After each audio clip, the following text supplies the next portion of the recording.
this issue of homosexuality is a very serious issue because it is an issue of the human race. So it's not something that you should discuss to be seen, to be what? No, no, no, no. You only talk because you are sure of what you are saying. Otherwise, keep quiet. Don't add to the confusion. There is enough confusion already. Now, when we are discussing the issue of homosexuality,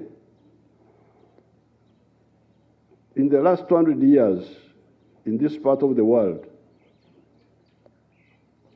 Ankole, Kigezi, Buganda, Bunyoro, Karagwe, Tanzania. So, but it was a smaller number. I have had 5 names in the last 200 years.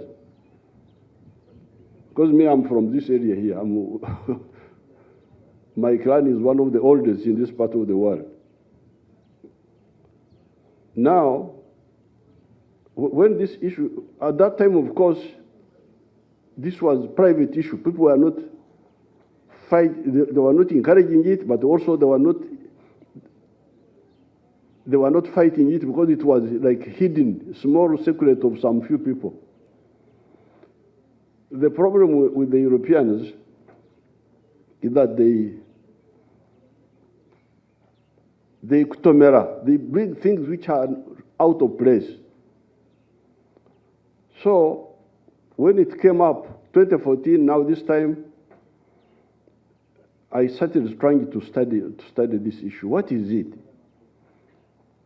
Is homosexuality genetic? Is it in some people, some inherited? Is it hormonal? That somebody gets imbalance of hormones? Because there are some people who get to those problems of hormones. The conclusion was no, this is a psychological disorientation by some people at some stage. It's not genetic, it's not hormonal, it is psychological disorientation where somebody, because of some experience, hates the people he should love and love the people he should not love.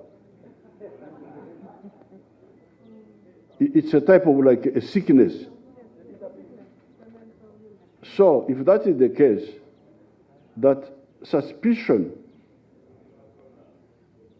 of merely being suspected to be cannot be criminalized, cannot and should not be criminalized, because he is like a sick person. If somebody is sick, do you criminalize him for that? Now, I'm glad when they went back, apparently they cured this. This was what was cured. The problem is that, yes, you are disoriented. You have got a problem to yourself. Now, don't try to recruit others now. If you try to recruit people into a disorientation, then we go for you. We punish you. That's number one. But secondly, if you violently grab some children and you rape them and so on, we kill you. And that one I totally support and I will support.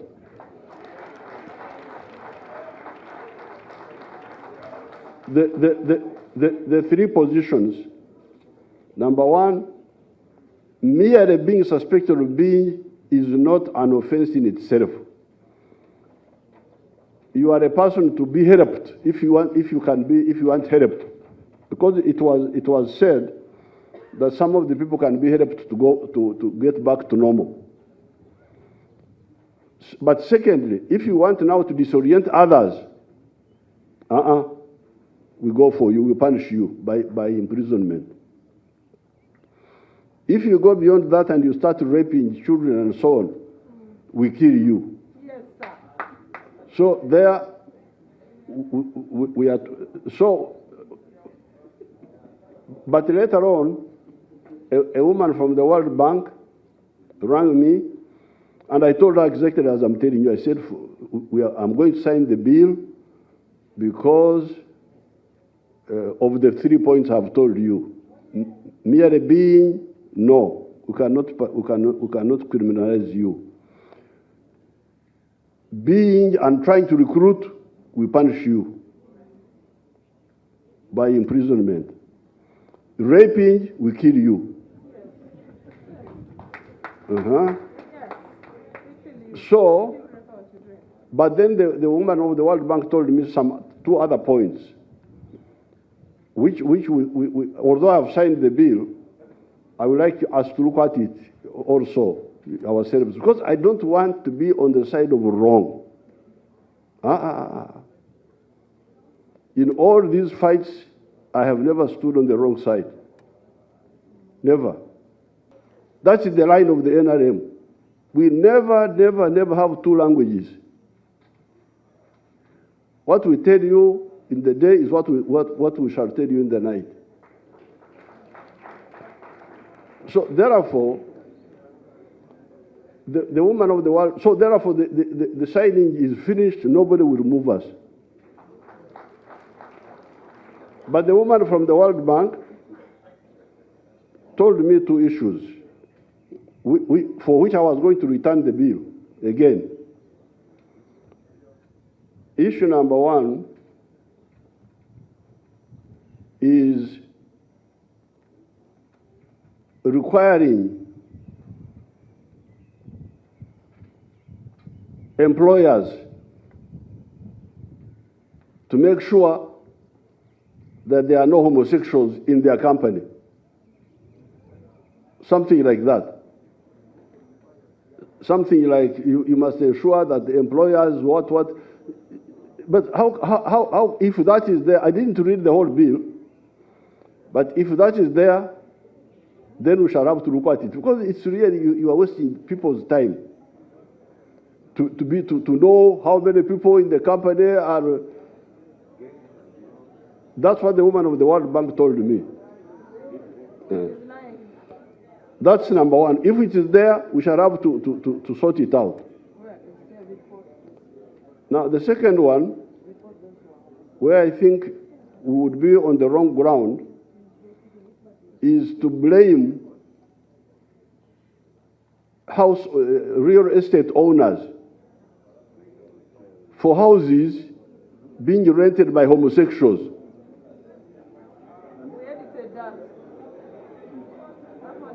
If that is there, then we should sort it out. We don't have time to go into that now, but we shall have time for that. So these are the two areas which you should check again. So I was about to return the bill again, but then the end of last week, I was going through my papers, and I saw the letter from the Attorney General telling me that the issues I had raised with the whips had all been resolved, that I should now sign the bill, and I signed it. So, if you don't have the other weaknesses there, forget about all this nonsense. What I don't want is a SOV on our side. We don't want any SOV, any mistake, because you cannot say, I am an employer. I have got so many employers at Kisozi. How do I know who is a homosexual? And if I own a house, if I'm renting houses, how can I go to check the tenants who is homosexual and who is not homosexual? So please, otherwise, if we are sure that, because these are the only two weaknesses that I had, if they are there. But otherwise, we shall move. If they cut aid, we shall sit down and discipline our expenditure, rearrange our budgets. If they interfere with our trade, we shall trade with others. Yes. So that one is not my, and that's what I was telling you. The other time when I met you at Kololo, I said, you people, you should be ready for a war. And you cannot fight a war when you are a pleasure seeker, if you like a soft life. So war is not for soft life.